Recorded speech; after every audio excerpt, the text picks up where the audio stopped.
আমরা অনেকে শ্রীধাম নবদ্বীপে আসি, কিন্তু শ্রীধাম নবদ্বীপে এসে গৌরমণ্ডলে অনেক জায়গায় যাই, কিন্তু কিছু প্রাচীন প্রাচীন স্থান আছে বড় ব্যথা, সেগুলো জায়গা মানুষ জানেও না, আসেও না। আজকের থেকে যে মহাপ্রভু শ্রী মণিপুরীদের মন্দির 540 বছর পুরাতন, মানে মহাপ্রভুর সময়ের মন্দির, এই শ্রী বিগ্রহ, এই সমস্ত মানে যে আমি এখন মানে মাতাজিকে জিজ্ঞেস করলাম কেন ওই মণিপুরের যিনি রাজা ছিলেন, নরোত্তম দাস ঠাকুরের শিষ্য ছিলেন, সেই রাজা এই মন্দির প্রতিষ্ঠাতা করেছেন। বহু প্রাচীন, নবদ্বীপের প্রাচীন মন্দিরের মধ্যে একটি মন্দির সেই মহাপ্রভুর, মণিপুরী সাজে সেই মহাপ্রভু।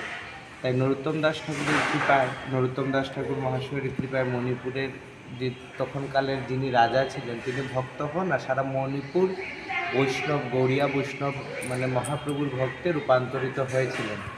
এই প্রভাব আজকেও দেখতে পারি। মহাপ্রভুর কৃপায় মণিপুরীদের মধ্যে যত অনুষ্ঠান হয়, যাই হয়, এখনও সেই গৌড়িয়া তিলক ওনারা ধারণ করে না। মণিপুরী জাতিটা মহাপ্রভুকে অনেক ভালোবাসেন। হ্যাঁ, তাই আপনারা যখনই নবদ্বীপ কেউ আসবেন, অবশ্যই সেই মণিপুরী ধাঁচে যে মহাপ্রভু প্রকট হয়েছেন, মণিপুরীদের আরাধ্য ঠাকুর, আমাদের হিন্দু সনাতনীদের যে আরাধ্য ঠাকুর ভগবান শ্রী গৌরহরি, সেই মন্দির এবং বিগ্রহ দর্শন করে যাবেন। অবশ্যই আপনারা আসবেন।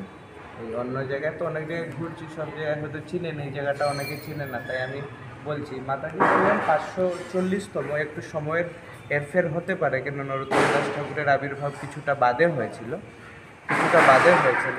হ্যাঁ, কিছুটা কয়েক বছর হেরফের হতে পারে, কিন্তু প্রাচীনতম মন্দিরের মধ্যে একটি।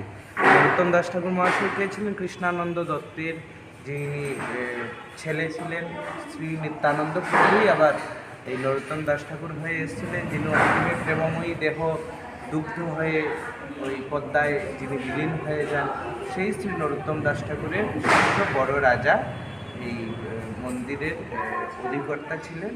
তার মাধ্যমে আজ মণিপুর দেশ বলুন আর যেই জায়গায় বলুন, মণিপুরীদের মধ্যে যে ভক্তির যে সঞ্চার, এটা নিত্যানন্দের যে দ্বিতীয় কলেবর শ্রী নরোত্তম দাস ঠাকুরের কৃপায়।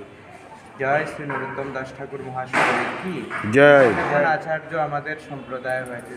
জয় শ্রী মণিপুরী সমাজ কি জয়। শ্রী মণিপুরী মন্দির কি জয়। গৌর হরি হরি।